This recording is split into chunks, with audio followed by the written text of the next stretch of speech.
ঘরের কাছেই খুব একটা অন্যরকম বিদেশ নেপাল। শুধু যদি বিদেশ ভ্রমণের কথা ভাবেন, নেপাল তাহলে সত্যিই তুলনাহীন। প্রথমত বিদেশ, অথচ দেশের খুব কাছে। বেশ কিছুটা আমাদের দেশেরই মতো, আবার অনেকটাই আলাদা এর রূপ রং। হিমালয়ের কোলে দেশটাকে মনে হয় যেন হিমালয়েরই দুইটা। এই প্রবল পার্বত্য মহিমা নেপালের একটা বড় সৌন্দর্য। নেপালের রাজধানী কাঠমান্ডু থেকেই নেপাল ভ্রমণ শুরু করা ভালো। কাঠমান্ডুর রাজপথ,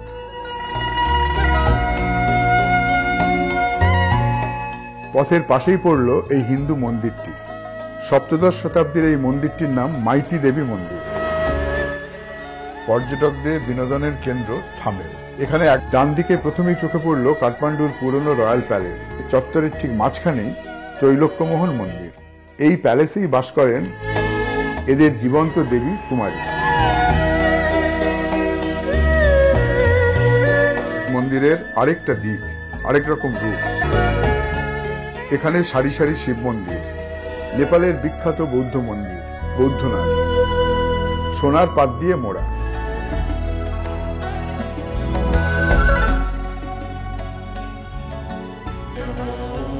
এই হলো অমিতাভ বুদ্ধের মূর্তি।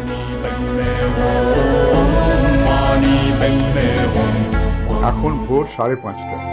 পৌঁছে গেলাম 3000 মিটার উঁচু ভিউ পয়েন্টে। যেদিকেই তাকাই ঘন কুয়াশা আর মেঘে চলাচল লুপ্ত।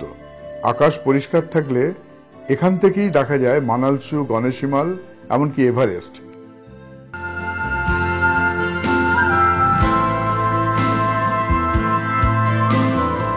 সিদ্ধি লক্ষ্মী মন্দির, এটি ভক্তপুরের সবচেয়ে বড় শিখর স্টাইলের মন্দির।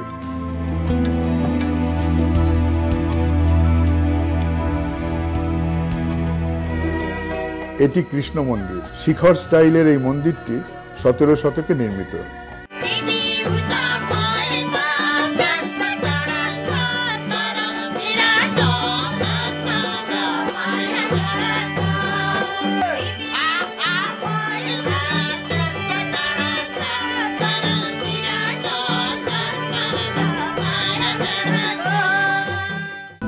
শেষ পর্যন্ত চিতোয়ান থেকে পৌঁছে গেলাম পোখরার ফেওয়া লেকের ধারে। যাব ওই জলযানে চড়ে। কাঠের পাটাতনের ওপর দাঁড়িয়ে জলের ওপর দড়ি ফেলে এগিয়ে আসছে বিচিত্র জলযান।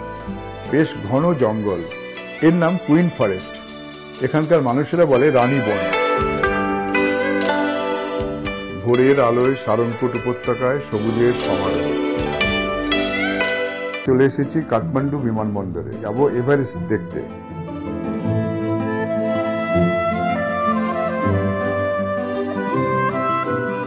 চোখের সামনে প্রথমেই মাউন্ট এভারেস্ট। ঘুরতে ঘুরতে এবার আমরা এভারেস্টের খুব কাছে চলে এসেছি। ওই দেখা যাচ্ছে নুপসে, পুমরি, গিয়াচুংকাং, কারিওলাং, নাম্বুর। এমন অনায়াসে এত কাছ থেকে এত সব হিমালয় শৃঙ্গ চোখের সামনে দেখতে পাওয়া, এর রোমাঞ্চ এবং উত্তেজনাই আলাদা।